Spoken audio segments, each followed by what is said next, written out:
ఒకప్పుడు ఒక చిన్న పల్లెటూరిలో చిట్టి చిలకమ్మ అనే ఒక చిన్న అమ్మాయి ఉండేది. ఆమె చాలా అందంగా, తెలివిగా ఉండేది. ఆమెకు చాలా మంచి గుణాలు ఉండేవి. ఆమె ఎల్లప్పుడూ ఇతరులకు సహాయం చేసేది. ఒకరోజు చిట్టి చిలకమ్మ అడవిలో కట్టెలు ఏరుకుంటున్నప్పుడు ఒక ముసలి అవ్వని చూసింది. ఆ ముసలి అవ్వ చాలా అలసిపోయి ఆకలితో ఉన్నట్లు కనిపించింది.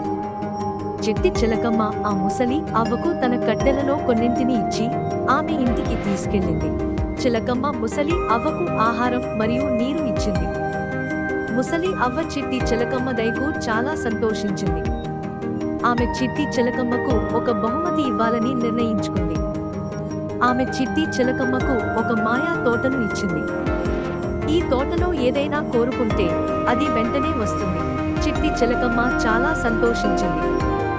ఆమె తన కుటుంబం మరియు స్నేహితుల కోసం చాలా మంచి విషయాలను కోరుకుంది. ఆమె తన గ్రామాన్ని మరింత అందంగా మరియు సంతోషంగా ఉండేలా చేసింది.